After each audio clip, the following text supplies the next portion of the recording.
So now we're going to go to an open Q&A, and we've got a couple of folks that are ready to ask questions. So the first question will be from Peggy. Good evening. Recently, last Thursday night, we had our Native American Candidates Forum, which originally you had confirmed for, and then you had to cancel due to COVID. And so we had the opportunity to ask every candidate this question, and they submitted it in writing, so I wanted to give you the same opportunity. The Constitution of the United States identifies 3 governmental bodies: the federal government, state government, and tribal government. What will you do to honor the government-to-government relationships with the tribes? And 2, will you honor the gaming compacts with the tribes of Minnesota under their current scope and terms?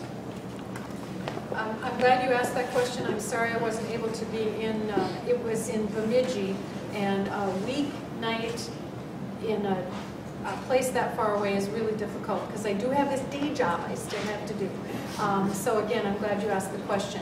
I have a number of very close friends and activists on my campaign from the Native community who are very, what should I say, generous with their time and views, and I feel like I have a very strong grounding in the whole issue of respecting this sovereign nation for exactly what it is, which is a sovereign nation. And on the specific question of gambling, when you talk about expanding gambling, no matter who you are, you're going to have a hard time with me as a prosecutor. I have seen way too much in terms of social costs, human costs from gambling. I don't like the state really to even have a role in gambling. If it were up to me, we never would have gone down the road of a lottery or anything like that. And I'll say that to any constituent. Again, it's about connecting decisions that are made at the Capitol to the social costs that I see on the ground as a county official. So I will not support expanding gambling.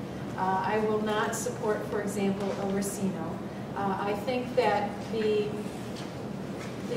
pact that we've come to with the tribes, that they would have jurisdiction over those gaming operations, is, shall I say, the least we can do for all the wrongs, all the crimes we've committed against our Native people. And besides, I don't want to see any more gambling than we have.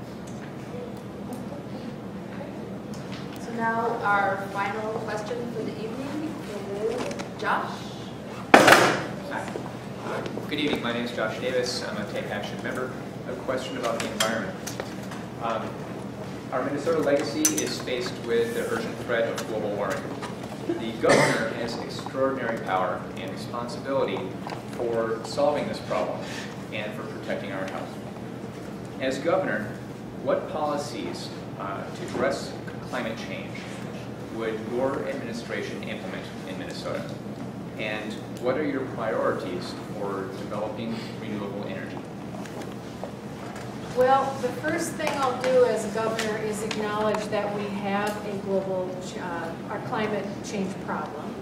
And many of the decisions that relate to renewable energy need to be seen through that prism. I mentioned that I got into a little problem with the corn growers because I don't like ethanol subsidies so much. And one of the reasons I don't like ethanol subsidies so much is not only do I think that food should be used to feed people, but beyond that, I think there's enough evidence that expanding the use of corn-based ethanol has a very negative effect on our environment, and that alone should inform our public decisions. Renewable energy priorities, of course, are wind, solar.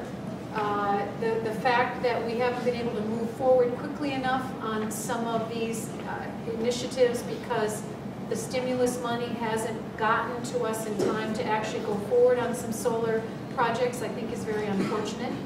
Geothermal is a very, very exciting part of the whole renewable energy dynamic, and that gets back to thinking small. You can do so much with geothermal that's very, very focused on the smaller concerns and getting their energy needs met. What am I leaving out? And obviously on top of all that, we need to have a grid that can get the wind and the other energy from place to place. I know I'm going to, after this, go, oh, and I forgot about... energy conservation. Oh, conservation, absolutely, conservation. Thank you. Well, let's thank Susan Gaertner.